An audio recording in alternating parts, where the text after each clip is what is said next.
Oh, this meeting's being recorded, it said. You see that? So I heard that. What's up with that? I don't know. You should just count it Okay, in. 3, 2, 1. Welcome in, Husker Extra Podcast. This meeting is being recorded, Sipple. I didn't cuss, did I? Did I say anything? Did I say No, curse words? I would have unrecorded if that would have happened. That count in, that was for John up in Minnesota, who sent me a very nice email a couple weeks ago about how he regularly listens to our podcast and he gets a kick out of you counting it in every time. So I told him that was just our high-tech production outfit at work. Did you plant that thing that would pop in? I didn't actually know Try that to waylay me? What? No, I was on a Zoom call the other day and that happened. So I don't know if that's a new feature. Maybe too many people had been getting Julio Jones where it was recording and they didn't know it. Didn't know they were on live TV. What happened to Julio Jones? Oh, you didn't see that? No.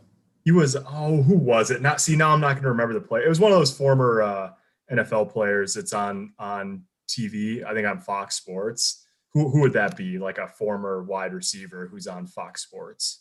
I don't know. Brady Quinn's on there, but he's not a wide receiver. He played quarterback. Yeah, I don't know who the wide receiver would be. I can't remember who it was. But anyways, he was like, I'm going to get to the bottom of this Julio Jones trade rumor. So he called up Julio on his cell phone and asked Julio if he was going to go to the Cowboys. And Julio said, no, I'm out of here. No, but I'm out of here. I'm out of here. Like, I want out of Atlanta. And the guy didn't tell him he was on live TV until the end of the call. Yeah. So Julio just was like, yeah, I'm out of here. Yeah. That's didn't where realize out of here that he was speaking to a live television audience on Fox Sports. Well, he got kind of ambushed then. Yeah, he sure did. He got ambushed. Was that Reggie? That wouldn't be Reggie Bush, would it? No, it wasn't Reggie Bush. It was some. I'll have to look here. I bet if I Google Julio Jones, it'll come right. Yeah, this is a podcast. It's free flowing. Yeah, we're going to talk about. We'll talk about when we get after Parker looks this up. We'll talk about June recruiting. We'll talk about Nebraska's baseball team and its June ahead. I'm wondering now. The more and more I wonder if it could be kind of an extensive June. Yep. And we'll talk about what else. Well, we might talk about that over/under total that DraftKings put out for Nebraska at 6, which is an interesting number. Shannon Sharp, you might have heard of him. That's who it was. Tight end. Shannon Sharp. Yeah. Shannon Sharp should know better than to do that. Or is that what he was trying to do? I mean, he must have known. Wow, that's dirty pool. Well, isn't it? I don't. If you call somebody up and I think and so, but then again, I mean, that's what I think. But I mean, that would be bad if you called me up and I didn't know we were taping and I just started talking about God only knows what, Mm-hmm. You know what I'm talking about? I know what you're talking about. Yeah. Yeah. That would be. Yeah, exactly. Anyway, we know we're recording right now, Parker. We are recording. Yes. That was an interesting way for this to start. Baz will be back next week. He's on vacation this week. Sipple, are you gonna be on vacation next week? No, I don't think so. Oh, okay. All right.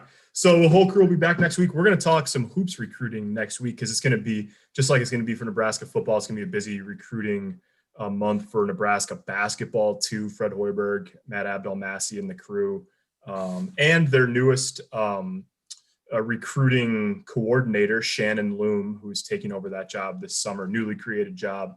They got a busy summer ahead. For right now, we're going to stick mostly to football on that front until Baz is back next week. But yeah, Sipple, it's shaping up to be. Ryan Held during spring ball called it it's going to be a marathon, and it is. I mean, it's June 1 will be the end of a dead period due to the pandemic that lasted 444 days. So that's how long it's been since coaches were allowed to have any in-person contact with players. Nebraska is that we know of so far, confirmed 8 official visitors next weekend, rolling into town just about a week. Whoa, really? 8 officials already, Mm-hmm. that are coming in? Yep. Yeah, I can. Let's see. Hang on. I got a spreadsheet right here. I can run them down for you. While you're looking at that, I'll say one thing about June. and held, saying it's going to be a marathon. It'll be a fast marathon. You better be a Kenyan. I mean, you don't want this to be like me or you running a marathon. That would be bad. Nebraska's got to work fast. Yeah. They only got 2 verbal commitments, which is that's not the number you want coming out of June. I'll tell you that. Right. Probably want more like 8 coming out of June. Yeah, it's interesting. I was talking about this on the radio earlier this week, I think on the Recruiting Hour, which is on the radio station 93.7, The Ticket, and theticketfm.com. You may have heard of it, Sipple. Yeah, I've heard of congratulations on hitting the 5-year mark, by the way, on your show. Wow. Well, thank you for that. I appreciate it. You've been a big help. You've been a big part of that. You were merely in your 40s when the radio show started. Now here you are continuing on. We don't have to do that. But thank you. I could, a compliment Yeah. has to be followed by some Disparagement.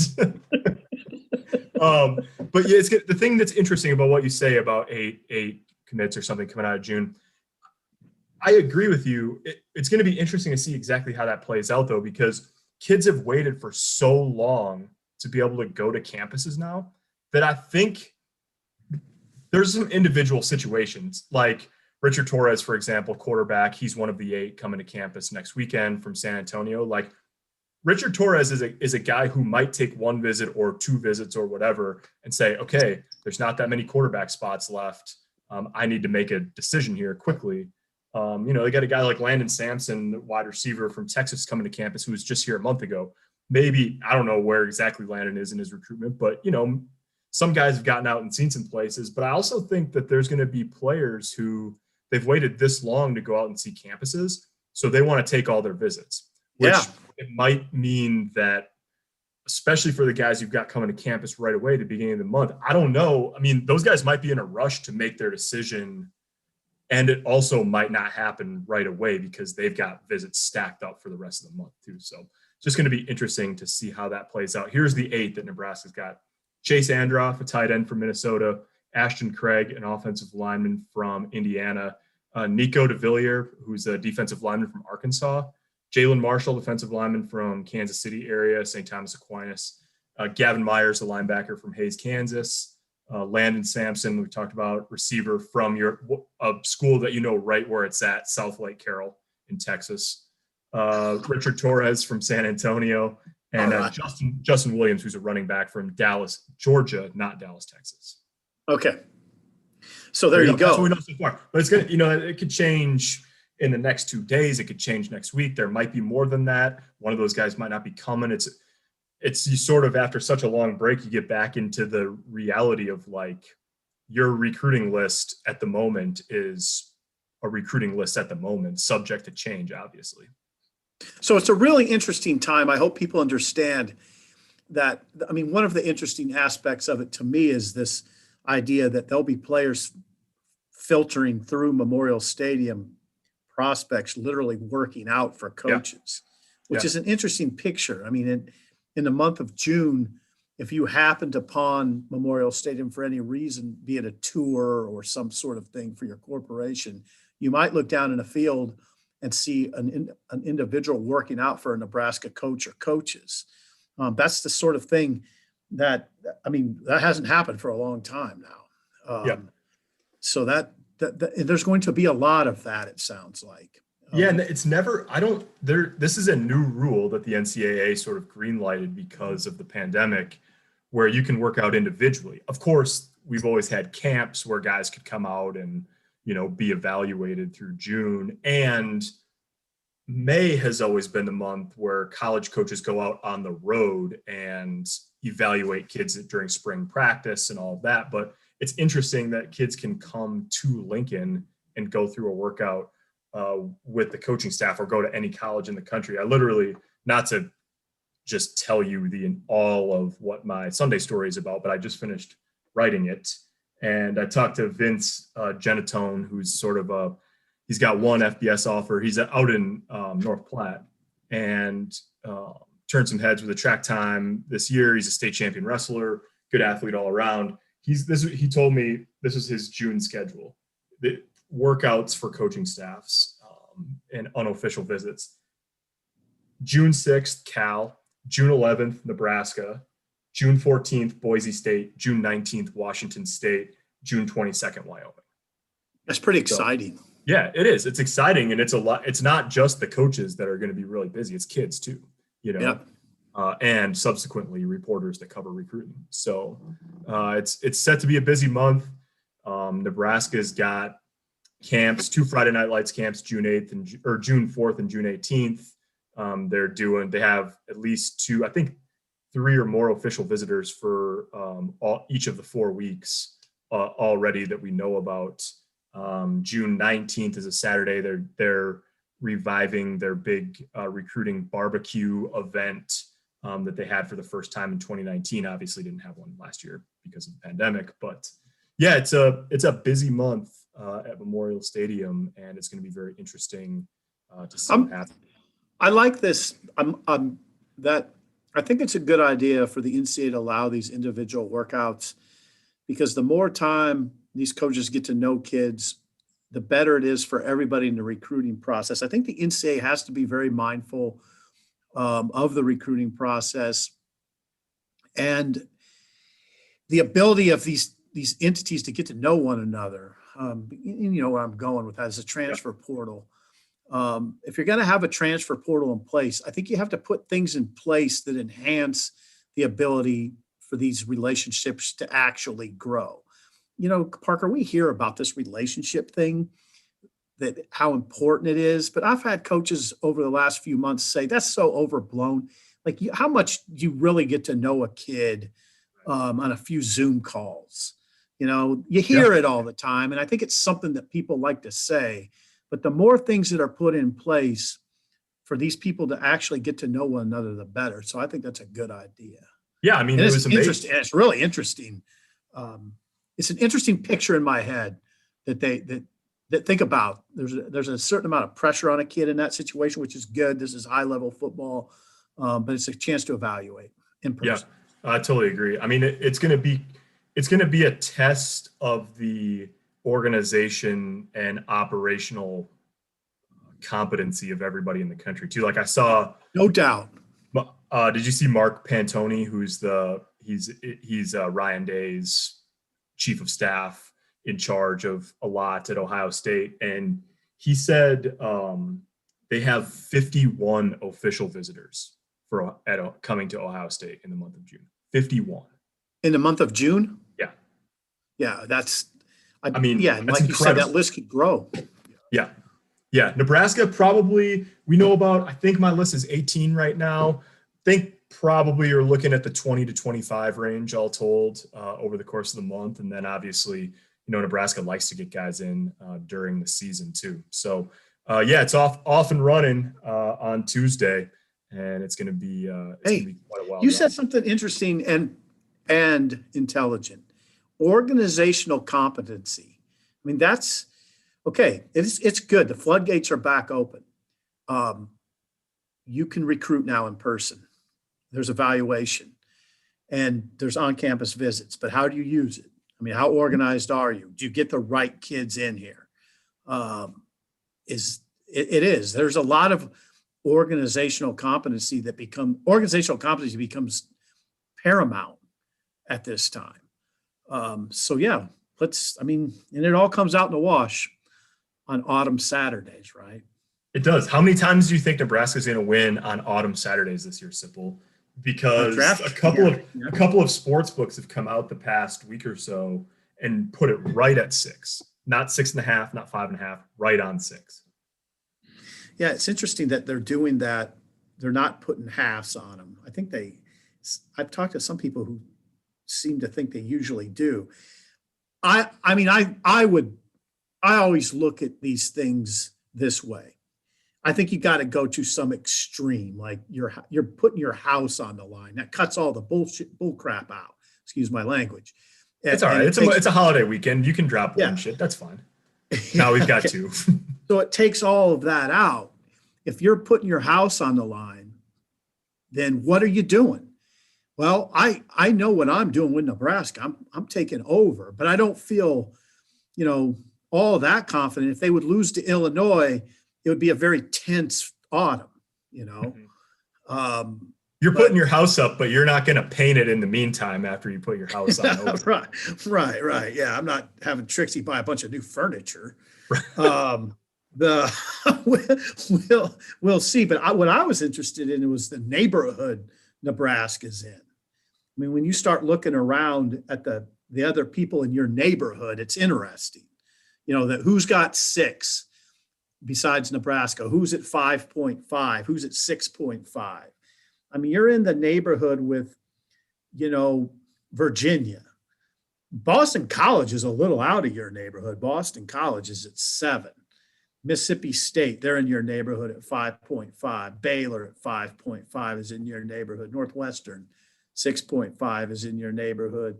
Louisville's 6.5 is in your neighborhood. Wake Forest is in your neighborhood at 6.5. You know who's out of your neighborhood right now, Parker? Iowa State's far out of your neighborhood, 9.5. So it's interesting seeing, and the ones that are 11 plus are way out of your neighborhood. They're in a richer neighborhood, Georgia and Alabama and Clemson and Oklahoma. They're all 11 plus. I think Oklahoma's 11 plus. So, by the way, the Badgers are 9 point. Wisconsin's 9.5. So it's interesting.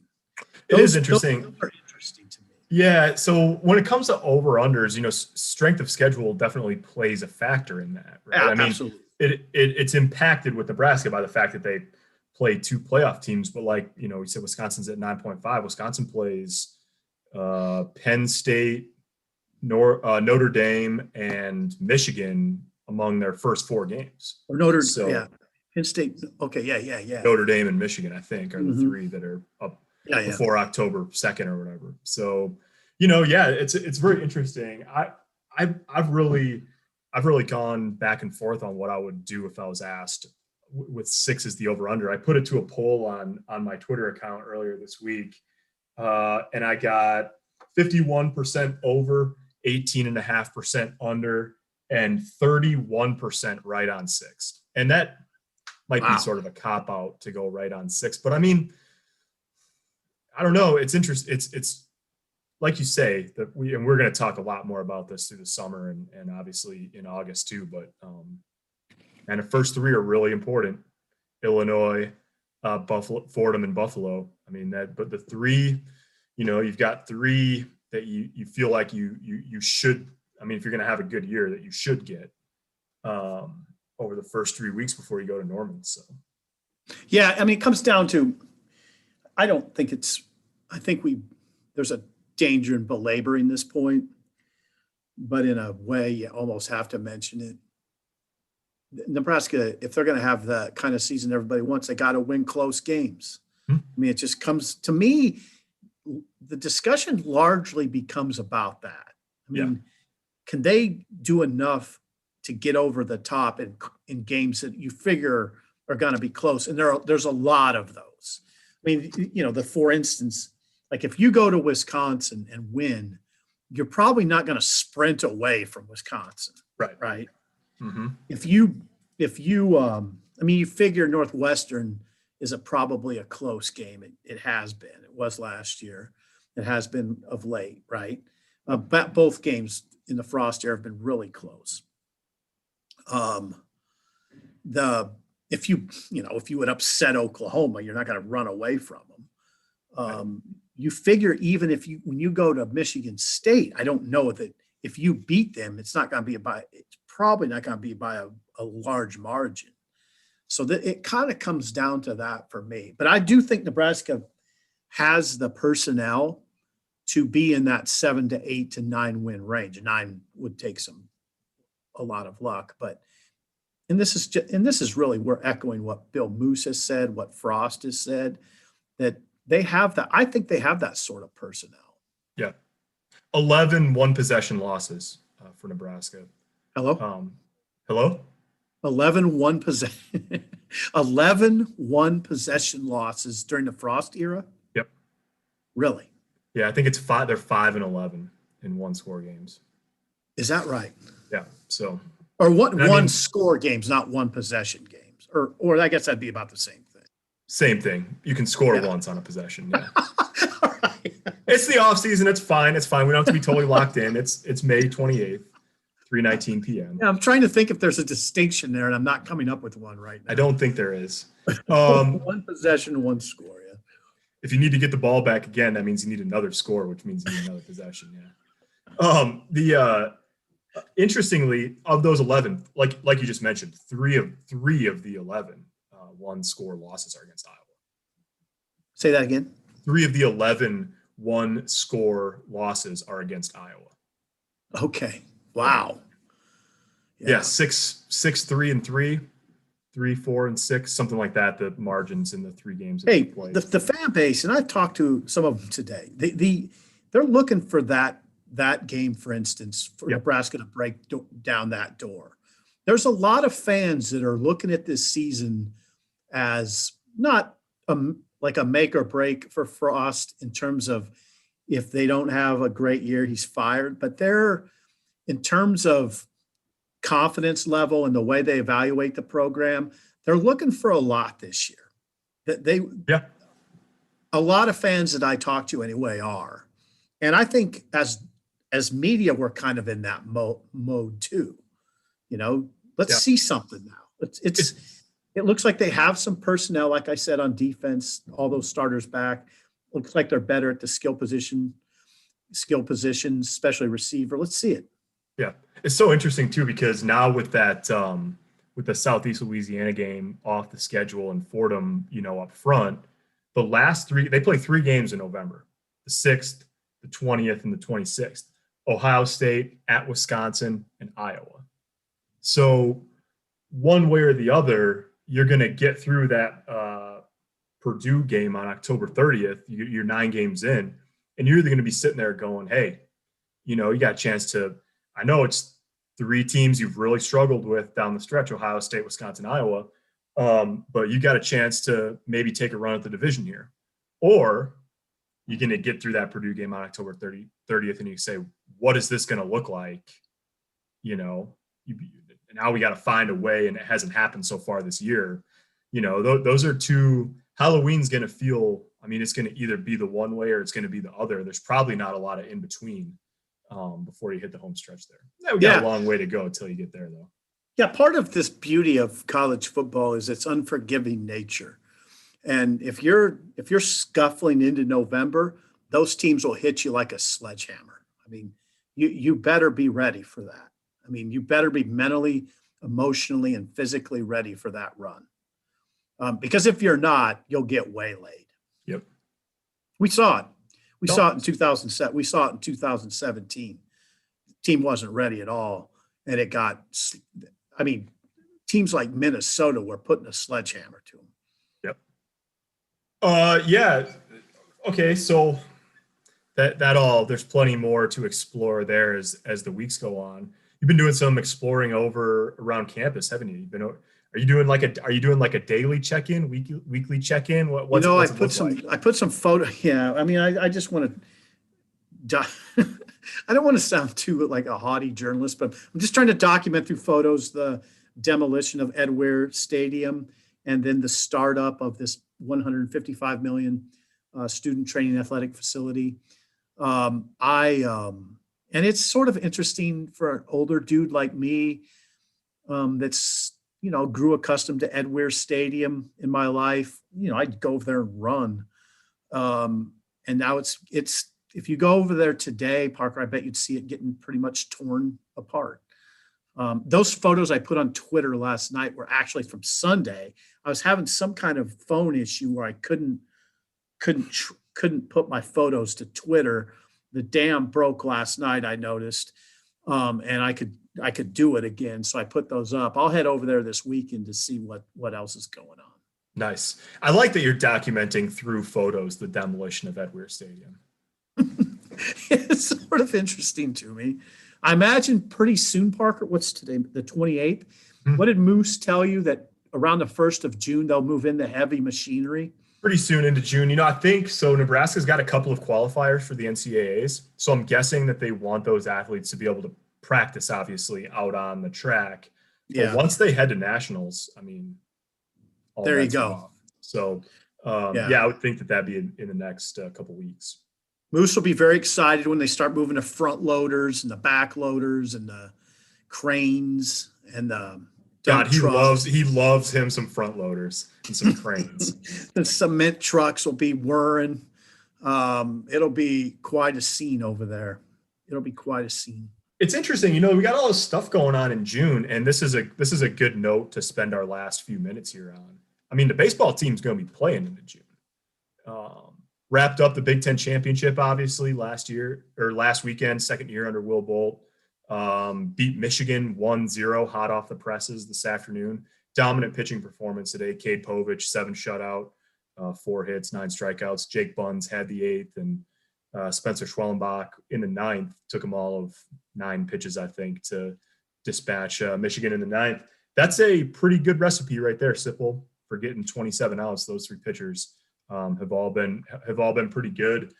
Just enough offense. The guy they were going against today for Michigan's widely seen as a relatively high draft pick. They got one, Schwellenbach and Roscom basically manufactured 1 run, and that was all they needed. So it's interesting because I watched some of it on TV today, and the intensity level was really high. I mean, it felt like a postseason game, even though Nebraska's already got the league championship wrapped up. And that says, a couple of things to me. One, they obviously have their eye on postseason seeding, and 2, it's just sort of the way this team is, I think. Definitely. And there's other components. I think Michigan probably thinks in terms of, if we could win 2 of 3 or sweep this series, then our chances to land an at-large bid remain alive. So there's that. Plus, the other part of this that's interesting to me is Big Ten baseball is not bad. It's gotten pretty good. Yep. Will Bolt talked about that at length this week. And he said, you remember, Parker, he was here in 2014 as an assistant coach. But he says that the Big Ten is different. It's changed even since then, that what you see is much deeper pitching staffs. He said, for instance, the third starter, now this was startling to me, that the third starter at Purdue was pumping 96 miles an hour. That's their number 3 guy at Purdue. And he says you're seeing that across the board. Pitching staffs are now, 7, 8 guys deep where they can run quality arms out there. So the Big Ten as a baseball conference has gotten better. So I guess what I'm saying is you got to be ready. You got to be ready on a given weekend, or you'll get buried. Yeah, and with Nebraska, what it looks like, and we'll see what happens. You don't think anything crazy is going to happen, but the one weekend this year out of 44 Big Ten games that Nebraska wasn't ready and got swept at home by Rutgers happened to be the weekend leading up to the NCAA making its decision about hosting regionals, which. It is what it is. You got to perform, and it was a bad time for a bad weekend for Nebraska. But you just wonder in a normal year, and it's not. The fact of the matter just simply is this is not a normal year. But in a normal year, a run like this late in the season, Nebraska's won 9 in a row now. I think they're 11-1, maybe 10-1. They've won 10 of their last 11. Yeah, 10 of their last 11 since getting swept by Rutgers. You would think there'd be more baseball after this weekend in Lincoln in a normal. Yeah, you know what, Parker? Will Bolt said we didn't play that bad against Rutgers. Yeah. It wasn't like we didn't show up. He said 2 of those 3 games we were right there. Yep. Tip your cap to Rutgers. But yeah, the thing you start wondering now about this team is how far can it go? That's what everybody. It's sort of an unknown because there's no conference game. There's no non-conference games, but they're pretty deep. They got a pretty deep pitching staff. And they're scrappy. They're not a great offensive team, but they're fast. They're fast and they're aggressive on the base pass. I'm not saying they're a blazing fast team, but 62 steals going into today was second in the Big Ten. They press the issue. Will has a great offensive plan. I always felt that Will would get the offense going because he did under Erstadt when he was here as an assistant. I think Will's strength is as an offensive coach and a recruiter. And I think you've already seen those 2 things. Yeah, it was interesting watching today. They ran themselves out of 2 outs the first time they had a threat in the game, trying to stretch a single to a double. And then aggressive. then they got caught stealing. But then it's the only, I mean, it's how they got a run in the 6th too. You know, Schwellenbach, I think he walked, and then he took second on a ball in the dirt. It was, it was a stolen base, but he didn't take off till the ball hit the dirt. And then he scored on a single. Shortstop was holding him on, and Roscom singled through the hole at short, and that was the only run of the game. So it's one of those things where it'll occasionally you'll create a frustrating out, but it's the way they win games and score runs too. So it's he says, Will says, don't be scared of getting thrown out. In fact, it's funny you use that example because it's exactly what he said this week. He said, don't be afraid to get thrown out. Sometimes that'll happen, but in the end, we'll get the payback. We'll get paid for that aggression. There you go. Did you see, I think I sent it to you, the Spencer Schwellenbach, speaking of him, this could be a good way to wrap it up. Keith Law from The Athletic had him going number 24 overall in his first mock draft. First round. Wow. Yep. Yeah. Said that he's been hearing through sources that the Braves really like him and have been connected to him for a while. So something as a pitcher. As a pitcher. Starting pitcher. Yep. That's amazing. Now he throws upper 90s, but he hasn't. I don't know. He might have been a starting pitcher in high school. He hasn't done that here at Nebraska at all. I thought of him as a position player. But man, I mean, talk about a guy who's probably got options. Yeah. He could probably make a run at the majors as an infielder. Yep. Keith Law wrote, Schwellenbach's a reliever and shortstop for the Huskers, who will be a pitcher in pro ball with the weapons and the delivery to make a move to a starter's role. And Atlanta's been linked to him for a while now. Going to be interesting to watch. All right, Parker, thanks for doing this. Hey, you bet. We're going to be, you know what? In fact, you guys won't see this if you're watching this, but I'm going to see Sipple in a little bit because we're gathering in the office to send off Coach Powell into retirement. So congratulations to Ron on a great run, 33 years at the Journal-Star. That means he was there before you, Sipple. Yeah, he was there just slightly before me, and we call him the coach because he knows a lot. But he does. I'm not being facetious. Coach. We called him the coach because he knew so much. Yeah. He knows everything, and he's one of those sports writers who does know a lot. He knows a lot. There you go. Congrats to Coach Powell on retiring for the Husker Extra podcast. We'll be back next week to get into the recruiting bonanza that'll be June, football, basketball. We'll get the latest on Sipple's documentation of the scene over at the Ed Weir track. So check HuskerExtra.com for all the latest. Thanks for watching. Thanks for listening. We'll talk to you next week.